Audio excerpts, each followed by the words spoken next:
Halo, perkenalkan nama saya Marsiana, nomor induk mahasiswa 253091147. Saya mahasiswa PPG Batch 3, Sekolah Tinggi Pastoral Kateketik Santo Fransiskus Asisi Semarang. Unit kerja saya di SDN 21 Lubuk Mantu.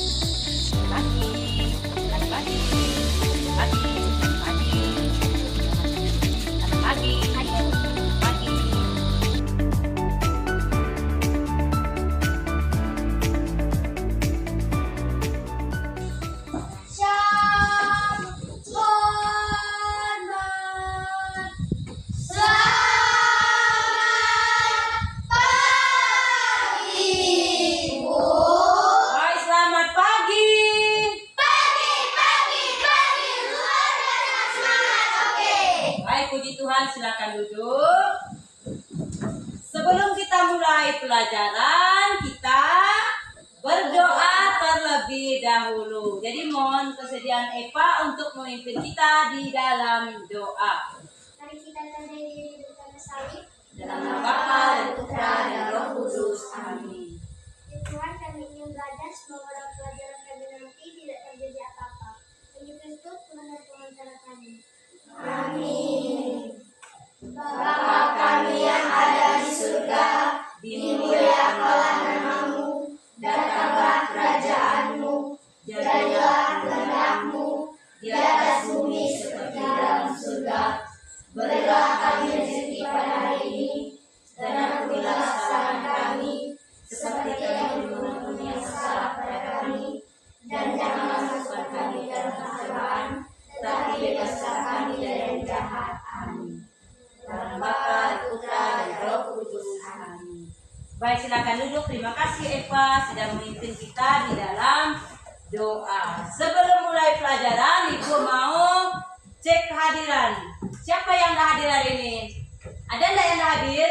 Tidak. Paro hadir? Hadir. Sehat Paro? Riko? Sehat. Mela hadir? Hadir. Grace? Baik. Grace sehat Grace ya? Sudah sehat. Kemarin Grace-nya sakit. Baik, sebelum mulai pelajaran, karena kita warga negara Indonesia yang baik, kita harus menyanyikan lagu Indonesia. Lagu wajib. Lagu wajibnya lagu Indonesia. Tahu lagunya ya?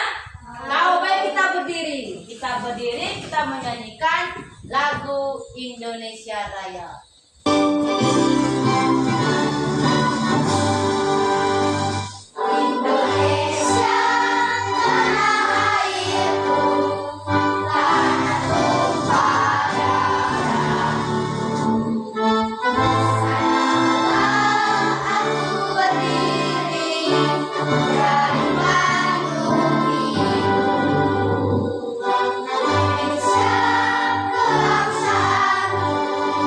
Bangsa dan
yang semakin nyata di dalam karyanya mewartakan kerajaan Allah melalui perumpamaan dan mukjizatnya, serta mewujudkan semuanya sikap itu di dalam tindakan dan hidup sehari-hari. Itu ya tujuan pembelajaran hari ini.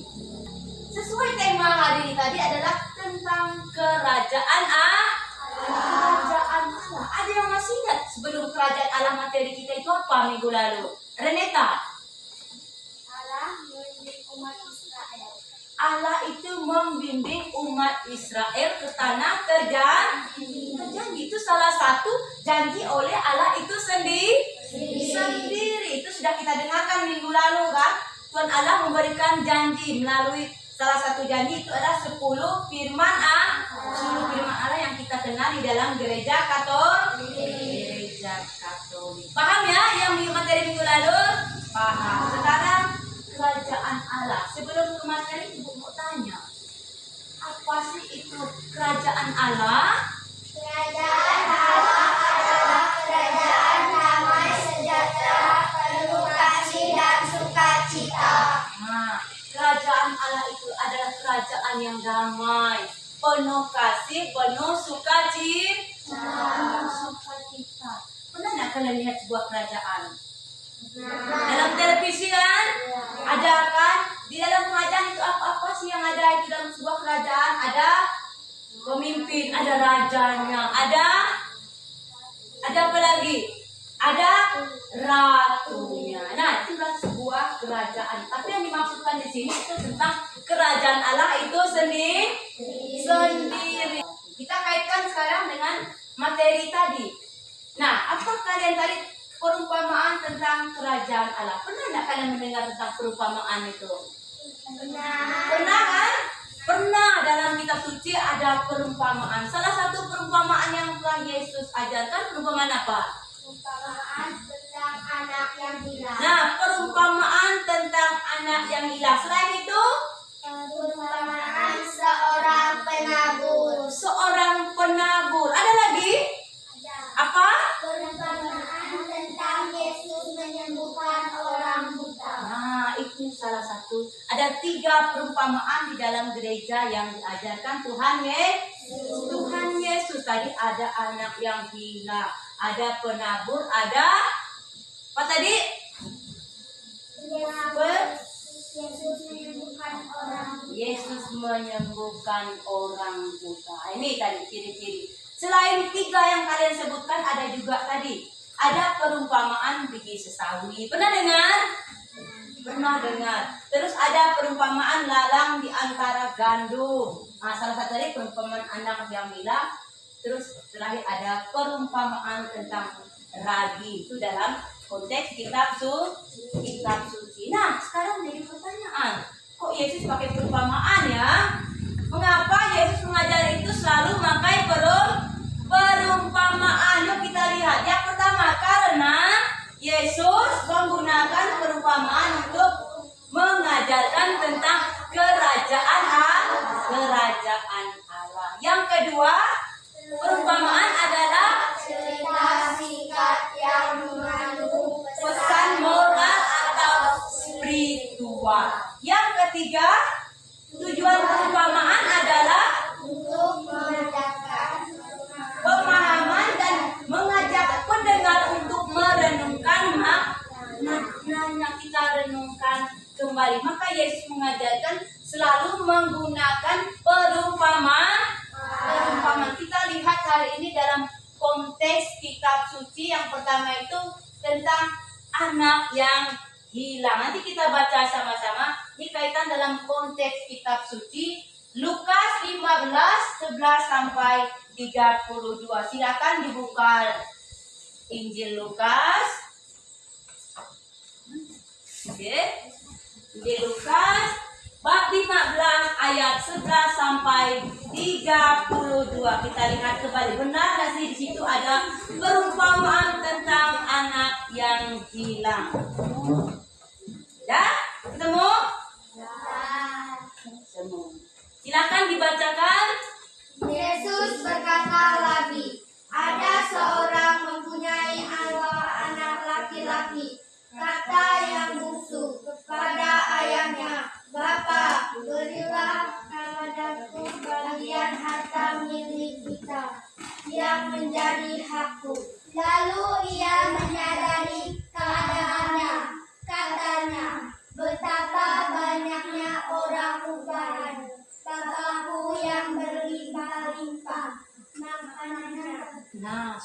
ingat tadi ya? Perumpamaan tentang anak yang hilang. Siapa yang hilang tadi ya? Siapa tadi yang hilang ya? Si bungsu. Bagaimana tadi kan dia datang kepada bapaknya. Bapak berikan saya sebagian harta milik bapak, ya dah. Setelah itu dia pergi merantau ke negeri seberang. Dia menghabiskan semua harta bapaknya dan berpoya-poya. Setelah hartanya habis dia baru sadar. Dia mau makan apa katanya kan? Tidak ada yang dimakan. Sementara dia berpikir, di tempat bapakku, kata dia, si terbilang, di tempat bapakku semua kerja, makan, minum, nyaman, sehat, enak. Kok di sini saya hampir mati kelaparan. Dari situ dia sadar, lebih baik saya pulang ke rumah dan meminta maaf kepada bapaknya, ayahnya tadi. Bagaimana bapaknya? Bapaknya menyambut dengan senang hati. Bapaknya menyambut anaknya yang sudah menghabiskan harta dari bapaknya, ya.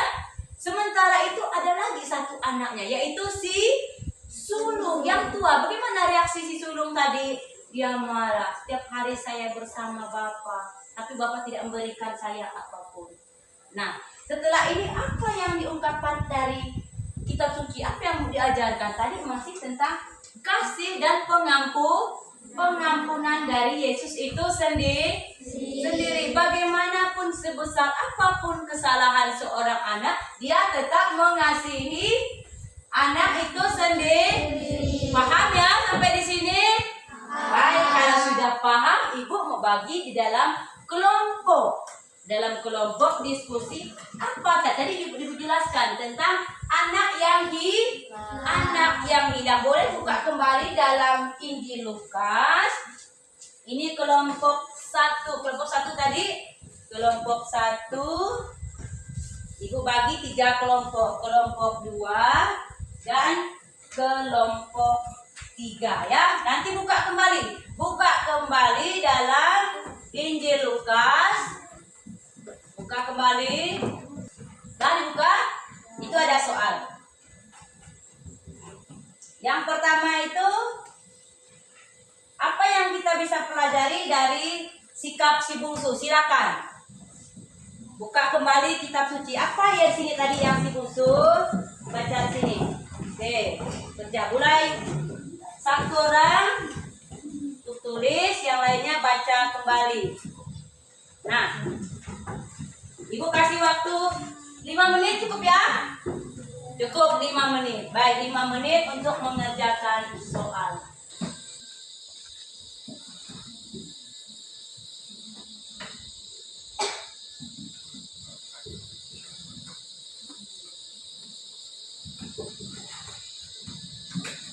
Ada yang sulit?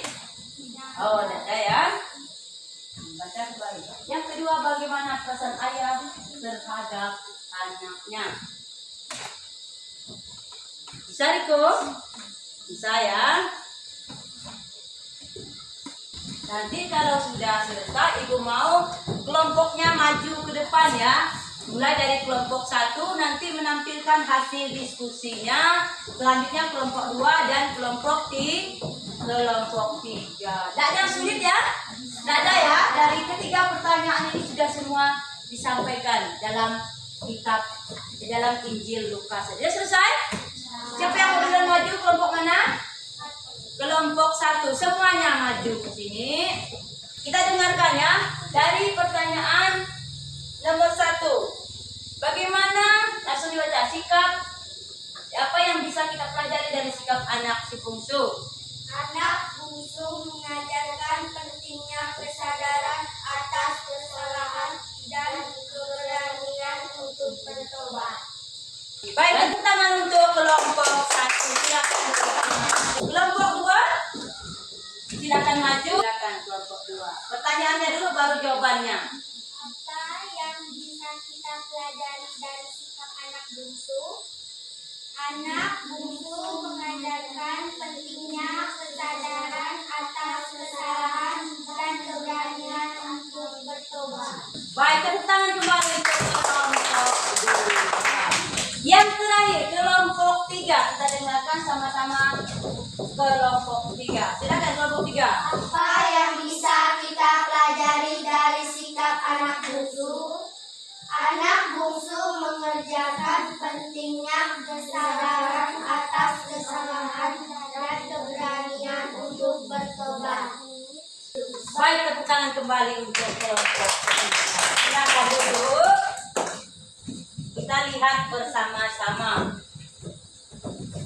Dari hasil diskusi tadi Ibu menyimpulkan sikap yang kita pelajari. Kita lihat pertama ya, mengenai sikap anak bungsu. Nah, tadi Ibu sampaikan anak bungsu sadar akan kesalahannya ya. Dia memutuskan pulang dan meminta maaf kepada ayahnya. Karena dia sudah sadar, berarti dia mau minta maaf. Allah mengajarkan bagaimana orang yang sudah bersalah kita rangkul, dipeluk erat. Bahkan diadakan pesta bisa diadakan pesta. Kita di sini bisa belajar bagaimana sikap seorang ayah itu tadi. Dia penuh kasih dan penuh pengampunan. Nah, dari materi yang sudah kita pelajari tadi dalam Injil Lukas, kita mengambil beberapa kesimpulan. Tadi kan perumpamaan tentang anak yang hilang. Yang pertama kita baca sama-sama. Allah adalah Bapa yang penuh kasih dan pengampunan. Jelas terdapat dalam kitab suci. Yang kedua, kerajaan Allah terbuka untuk semua yang mau bertobat dan kembali. Kerajaan Allah terbuka untuk semua yang mau bertobat dan kembali kepada Allah. Yang terakhir, makna dari sebuah perumpamaan, makna dari sebuah pengampunan yang telah Allah Bapa berikan kepada kita. Yang pertama, makna pengampunan ini menurut iman kita Katolik. Iman kita Katolik adalah sebuah pembebasan atau pelepasan seorang diri dari kesalahan atau dosa. Pengampunan ini menjadi iman Kristiani, di mana melalui karya Yesus Kristus di kayu salib, darahnya menebus dosa dan manusia, dan memberikan peluang untuk bertobat dan mendapat pengampunan dari Yesus Kristus itu sendiri. Nah, di dalam gereja Katolik juga kita sudah menerima sebuah pengampunan melalui doa tobat. Kita diajak untuk mengampuni. Tahu doa tobat ya? Tahu ya? Nah, di sini pengampunan juga bukan hanya untuk diterima dari Allah, tetapi umat Kristiani diajarkan untuk saling mengampuni tanpa batas, satu dengan yang lain, satu dengan yang lain tanpa batas. Di sini ada nih yang mengampun. Oh, Bu, tampar pipi kiri, Bu, tampar lagi pipi kanan, Bu. Ada enggak? Tidak ada ya. Di sini Tuhan Allah mengajarkan bagaimana kita saling mengampuni antara satu dengan yang lain. Selain itu juga kita mengampuni itu melalui pertobatan. Pertobatan itu adalah dari dosa kepada Allah dan melepaskan rasa marah atau dendam terhadap orang yang bersalah. Di sini juga pengampunan adalah wujud nyata kasih yang tidak mencatat kesalahan dan menuntut belas kasih dalam hidup umat Kristiani. Tadi Ibu dengar di awal tadi sudah kita melakukan atau kita sudah doa Bapa Kami. Itu juga salah satu wujud sebuah pengampunan. Nah, di situ sudah jelas ya. Sampai di sini ada yang mau bertanya? Tidak. Melalui materi tadi mengenai Yesus mengampuni atau perumpamaan tentang anak yang hilang. Ada? Tidak ada? Sudah jelas? Sudah jelas. Ibu tanya kalau sudah jelas. Kalau ada yang mau bertanya. Ibu yang bertanya? Sekarang Ibu tanya. Di dalam Injil Lukas bab 15 tadi, siapa situ yang memiliki kasih untuk mengampuni? Adalah seorang Tadi dalam cerita perumpamaan tentang anak yang hilang ada dua karakter.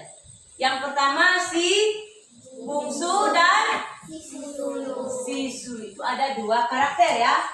Dua karakter yang berbeda-beda. Si bungsu tadi mempunyai sikap yang suka berfoya-foya. Sementara si sulung dia berdiam diri di rumah. Dia tidak menghabiskan harta belas kasihan dari sang ayah. Dia hanya membantu orang tuanya. Setiap hari dia bekerja. Dia tidak minta harta benda. Dia tidak berfoya-foya. Tetapi apa yang dilakukan oleh sang ayah? Dia memberikan semua keinginan si bungsu. Keinginan si bungsu semuanya dia berikan. Paham ya sampai di sini? Paham. Kalau sudah paham, kembali lagi ibu akan memberikan tugas untuk direfleksikan kembali. Sini ada. Nanti ada pertanyaan, kalian tulis kembali namanya, tulis nama masing-masing. Oke.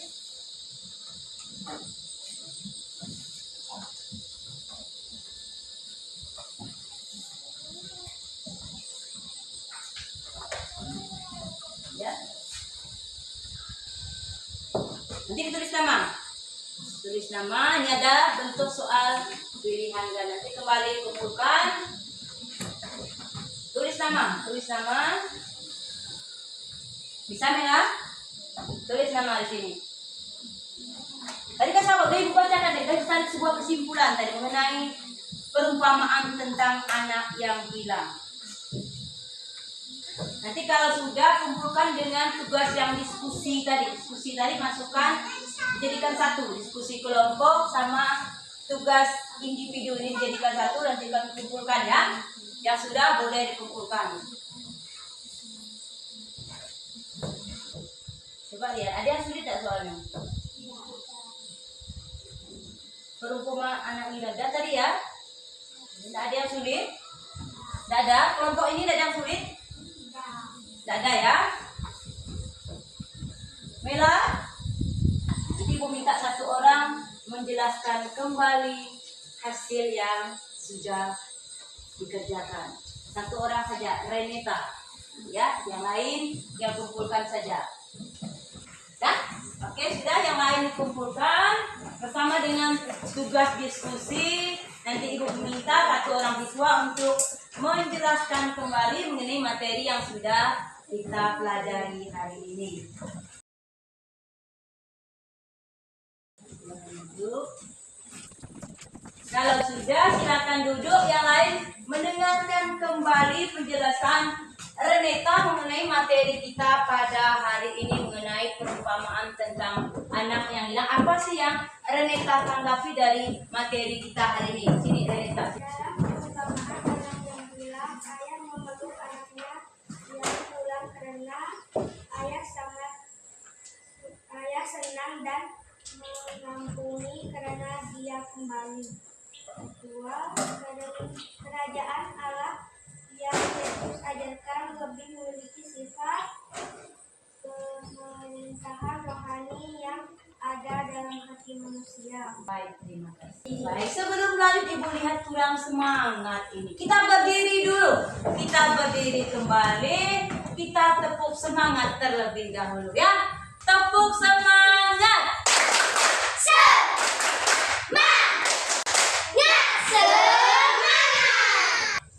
Kita lihat gerakannya ya. Lebih semangat. Kasih itu memaafkan, kasih itu tak pernah dendam, tak simpan kesalahan orang. Kasih itu memaafkan, bukan hanya 3 kali dan juga bukan hanya 7 kali, tapi 70 kali 7 kali di dalam sehari. Bukan hanya 3 kali dan juga bukan hanya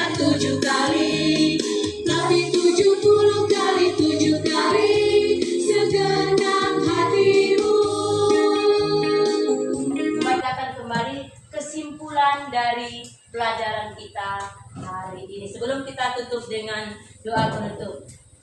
Makna dari pengampunan menurut iman Katolik, kesimpulan dari makna pengampunan menurut iman Katolik adalah pembebasan atau pelepasan seorang diri dari kesalahan atau dosa. Allah digambarkan sebagai Bapa yang Maha Pengampun dan baik hati yang suka mengampuni.